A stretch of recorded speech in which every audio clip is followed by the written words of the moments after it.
नमस्कार मित्रांनो, समांतरभुज चौरस आणि त्रिकोणाचे क्षेत्रफळ म्हणजे एरिया ऑफ पॅरलेलोग्राम्स अँड ट्रायंगल्स ह्या व्हिडिओ मध्ये आपले स्वागत आहे. मागच्या व्हिडिओ मध्ये आपण एकच पाया आणि एकच समांतर रेषांच्या मध्ये असलेल्या त्रिकोण आणि समांतरभुज चौरस यांच्या क्षेत्रफळावर आधारित काही प्रश्न सोडवले. आज याच्याशीच संबंधित काही गोष्टी म्हणजेच some facts related to areas of triangles and parallelograms on the same base and between the same parallels यावर चर्चा करणार आहोत. तर चला बघूया पहिला प्रश्न. दिलेल्या आकृतीमध्ये PQRS एक समांतरभुज चौरस आहे. VT बरोबर आहे 2UV च्या. तर चौकोन PQRS च्या क्षेत्रफळाचा आणि त्रिकोण STR च्या क्षेत्रफळाचे प्रमाण काय असेल? तुम्ही याचा अंदाज खाली दिलेल्या पायऱ्यांमधून लावू शकाल का? चला बघूया. दिलेल्या आकृतीमध्ये समांतरभुज चौरस PQRS आणि त्रिभुज STR एकच पाया SR वर आहेत आणि VT बरोबर आहे 2UV च्या. हे दिलेले आहेत. याला आपण असे लिहू शकतो.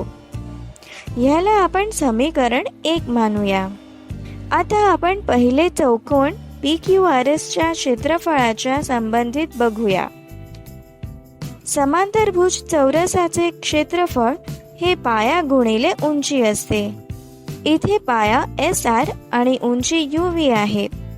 याची मापे आपण चौरसाच्या क्षेत्रफळाच्या सूत्रात ठेवू शकतो. सोपे केल्यावर आपल्याला मिळेल. ह्याला समीकरण 2 मानूया. आता आपण त्रिकोण STR च्या क्षेत्रफळावर बोलूया. ज्याचा पाया SR आहे आणि उंची VT आहे. आपण जाणतो त्रिकोणाचे क्षेत्रफळ 1/2 पाया गुणिले उंची असते. आता आपण ह्यात पाया आणि उंचीची मापे टाकूया. याला समीकरण 3 म्हणूया. आता चौरस PQRS आणि त्रिकोण STR च्या क्षेत्रफळाचे प्रमाण त्यांची क्षेत्रफळे विभाजित करून मिळवले जाऊ शकते. सोडवल्यानंतर याचे प्रमाण 1/1 मिळेल, म्हणजेच 1:1, जे की पर्याय D आहे. त्यामुळे आपण म्हणू शकतो की पर्याय 8 बरोबर आहे. चला पुढच्या प्रश्नाकडे वळूया. त्रिकोणाचे क्षेत्रफळ समांतरभुज चौरसाच्या क्षेत्रफळापेक्षा जास्त असू शकते का जेव्हा असे दिले असेल की ते एकच समांतर रेषांच्या मध्ये बनले आहेत? ह्याचे उत्तर हो असेल की नाही? तुम्ही व्हिडिओ थांबवून ह्याचा उत्तर विचार करू शकता. मित्रांनो, हे तपासण्यासाठी आपण समांतरभुज चौरस आणि त्रिकोणाच्या क्षेत्रफळाचे सूत्र वापरणार आहोत. सगळ्यात आधी आपण बाजू EF वर बिंदू G ने एक लंब बनवूया, ज्याला GH म्हणूया. G त्रिकोण आणि समांतरभुज चौरस याची उंची आहे. कारण की ह्या आकृतीच्या रेषा AD आणि EF च्या मध्ये स्थित आहेत. त्यांची उंची सारखीच आहे, जी आहे GH. त्यामुळे त्यांचे क्षेत्रफळ त्यांच्या पायावर अवलंबून असेल. चौरस ABCD आणि त्रिकोण EFG दोन्हीची उंची GH आहे. त्रिकोणाचे क्षेत्रफळ असते 1/2 गुणिले पाया गुणिले उंची.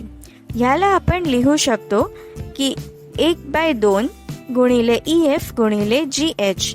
आणि समांतरभुज चौरसाचे क्षेत्रफळ असते पाया गुणिले उंची, ज्याला आपण असेही लिहू शकतो की BC गुणिले GH.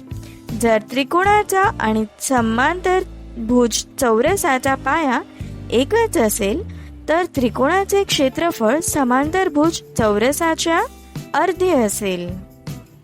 जर आपण त्रिकोणाचा पाया चौरसाच्या पायाच्या मापोपेक्षा दुप्पट केला तर EF बरोबर 2 BC तर काय होईल? व्हिडिओ थांबवून विचार करा. आता त्रिकोणाचे क्षेत्रफळ होईल अर्धा गुणिले 2 BC गुणिले GH, जे की होईल BC गुणिले GH. या स्थितीमध्ये त्रिकोणाचे क्षेत्रफळ समांतरभुज चौरसाच्या क्षेत्रफळाच्या बरोबर असेल. परंतु जर त्रिकोणाच्या पायाच्या मापाचा चौरसाच्या पायाच्या मापाच्या दुपट्टीपेक्षा जास्त असेल तर काय होईल? हो, याच स्थितीमध्ये त्रिकोणाचे क्षेत्रफळ चौरसाच्या क्षेत्रफळापेक्षा जास्त असेल. व्हिडिओ संपवायच्या आधी तुमच्यासाठी एक प्रश्न आहे. जर असे दिले आहे की एक त्रिकोण आणि एक समांतरभुज चौरस एकच पायावर बनले आहेत, तर काय त्रिकोणाचे क्षेत्रफळ समांतरभुज चौरसाच्या क्षेत्रफळाच्या जास्त असेल?